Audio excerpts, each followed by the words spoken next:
जिस टाइम पर ये एक नई एयरलाइन की अनाउंसमेंट हुई है और फिर इसके शेयर जब अभी अनाउंस किए गए हैं तो 5 करोड़ का सिर्फ एक शेयर है।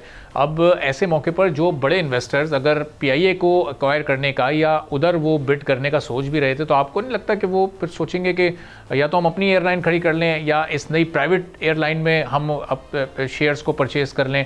तो ये हमारे इस प्राइवेटाइजेशन के अमल को भी बड़ा मुतासर कर सकती है। गो के स्कोप है, नई एयरलाइंस की गुंजाइश इस वक्त मौजूद है, लेकिन ये टाइमिंग कितना मैटर करती है, क्योंकि इस वक्त एक बड़ी प्राइवेटाइजेशन भी तो चल रही है। अपकमिंग मिडिल क्लास है पाकिस्तान की, उसने ट्रैवल तो करना है। जैसे भी सस्ते निर्फ मिलेंगे, सस्ते टिकट्स मिलेंगे, वो ट्रैवल तो करेगी। सो ये नहीं है कि स्कोप नहीं है इस चीज़ का।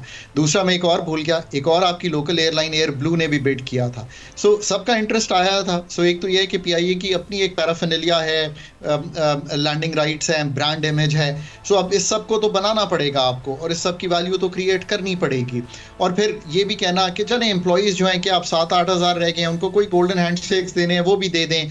और ये लोग घबराते हैं कि जी हमारी नौकरियां चली जाएंगी। मेरे भाई, जिस चैनल से आप मुझसे बात कर रहे हैं, अगर सिर्फ पीटीवी होता तो क्या बोल्ड टीवी और जो और 50 चैनल चल रहे हैं उनमें 50 नौकरियां नहीं निकली। नहीं, यहाँ पे डीरेगुलेट किया, प्राइवेटाइज किया, लिबरलाइज किया, बेचा। Look at the growth that has happened, look at the growth in the telecom sector that has happened. So middle class बहुत उभरती हुई है पाकिस्तान में। यंगर 23 साल की उम्र के 60-65% लोग हैं। इन सब की कनेक्टिविटी है, इन्होंने पढ़ने भी जाना है, ट्रैवल भी करना है। जैसे जैसे स्टेबिलिटी आएगी और नौकरियां निकलेंगी तो इन लोगों के पास सरमाया आएगा। अब ये सारा एविएशन का एक सेक्टर है। एविएशन की पॉलिसी कैसे आनी है, उसमें पीआईए और दूसरों का रोल क्या होना है। डोमेस्टिक कॉमर्स जब बढ़ेगी तो उसमें भी एक बहुत बड़ा रोल है। Domestic commerce is another thing that will cargo का क्या स्टांस होगा।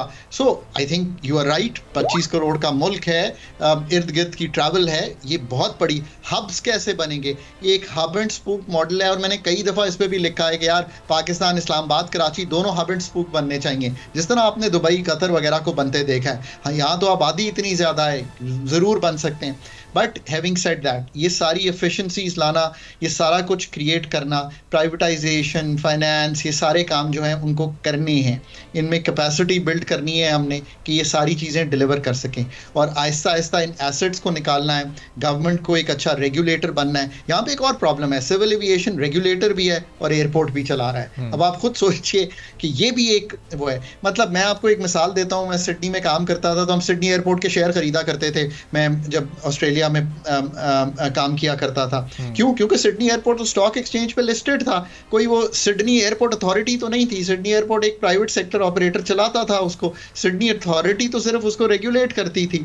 इसी तरह लंदन जो है वो कोई अथॉरिटी है। लंदन का तो मैंने एक ज़माने में सुना था, पता नहीं कतर वाले चलाते हैं कि नहीं, वो एक कतर की कंपनी उसको चलाती थी। एफिशिएंसीज चाहिए ना, टर्न अराउंड टाइम्स चाहिए। You want to land at good airports. कभी कभी मैं सोचता हूँ दुबई लैंड करना है कि Qatar, which is giving me better service, what are the amenities. आप सोचें कि वो कैसे एयरपोर्ट्स ही एक दुनिया बनी हुई है वहाँ पे। अब ये इतना बड़ा एविएशन सेक्टर का स्कोप है। मैं बार बार कहता हूँ कि this is another growth engine for Pakistan, and we just have to get the people who know how to do it, and those people you have to pay them, you have to respect them, you have to believe कि economists का काम economist करेंगे, professional aviation वालों का काम वो करेंगे, running of the airport is another business that you need people in. अब ये सारे लोग, ये सारी चीज़ बिल्ट भी हो सकती है पाकिस्तान में, बाहर से भी वो आ सकती है। सब्सक्राइब करें और बेल दबाएं ताकि कोई खबर रह न जाए।